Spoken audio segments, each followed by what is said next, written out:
I used to make a lot of art when I was a kid and a teenager, but as I grew older, I felt like there was immense pressure.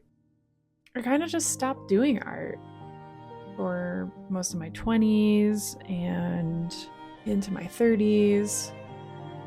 I guess I was always afraid that I wasn't good enough or that I needed to be at a certain level to sketch every day, and that's just not true.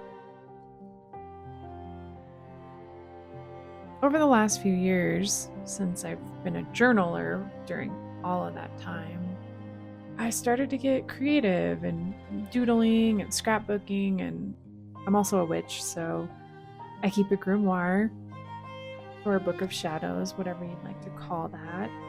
And I just found myself doing more creative things in my journals and my books and my grimoires. And I think it was because no one was going to see it. It was just for me.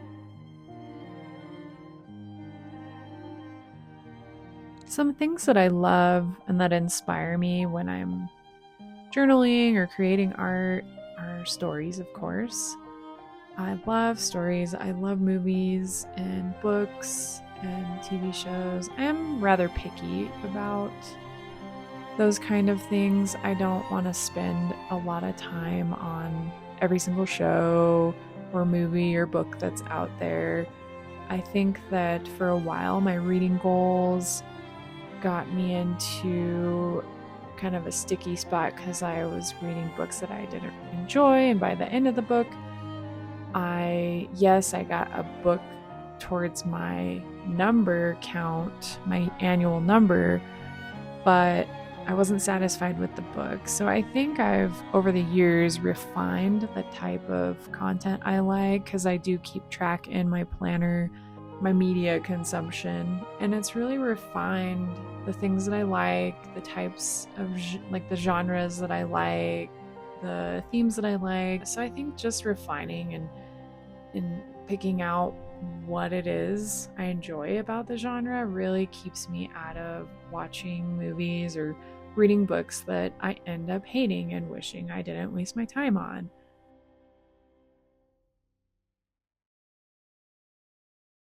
My book of stories is basically going to be a place that houses my thoughts and my reviews and maybe some artwork that I'm, drawing or making or thinking about or just sketching and just playing with colors and whatnot.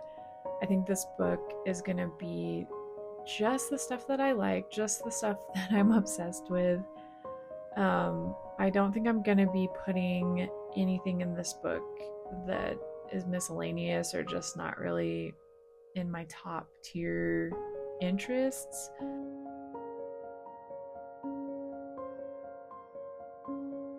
Quite honestly, I use Notion to write my reviews and keep track of all my reading. And of course, I use Goodreads and Fable just for the social aspect and kind of to have that goal tracker.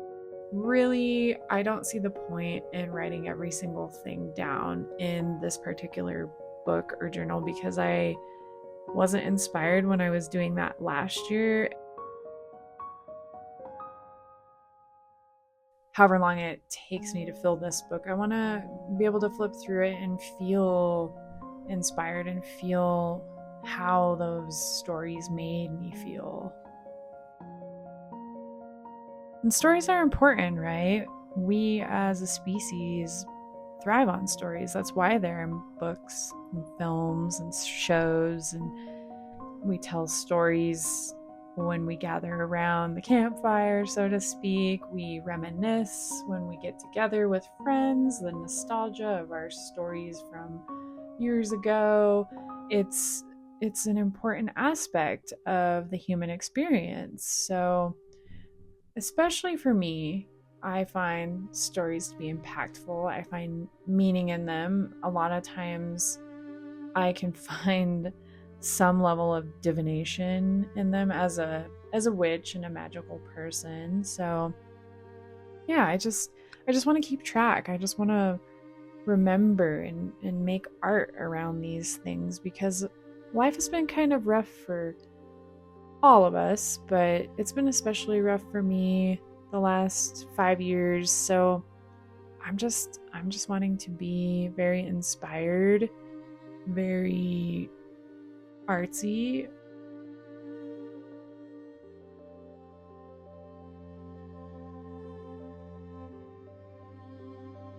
I think it's just a great time in society and our lives to just start doing things that we love, just start setting aside 30 minutes a day for ourselves. And that's sort of the path that I've been on the last few years, is just taking that time for myself, just sitting down and journaling, just sitting down and making art. And it doesn't have to be an extended amount of time. It started with books. I think I'm on a like 160 some day streak of reading. At first, it was hard to commit to 30 minutes a day reading. Like, how am I going to find that time? But I just did. And now it's just this habit that I need to do it, whether it's before bed or throughout the day. Sometimes I read much longer than 30 minutes certain days, and some days it's just the 30 minutes. But yeah, ultimately it's become something that's kind of a must in my day. I feel off if I don't do it. And of course, I don't want to break my streak. That's a really long streak. So yeah, I think journaling and drawing or making art 30 minutes a day is something that I'm going to kind of level up my habits and add that in.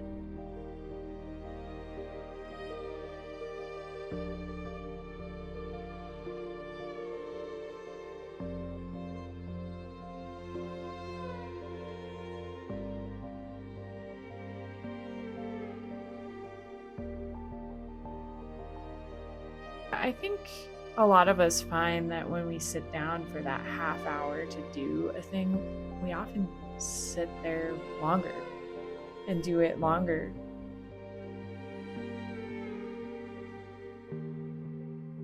I handwrite and I make art every day. It may not be good, it may not be worth seeing or showing anyone, but I just am feeling a little more comfortable with sharing my journey online. And I think that when we share those vulnerable things online, it helps others to feel like they can share their vulnerable things.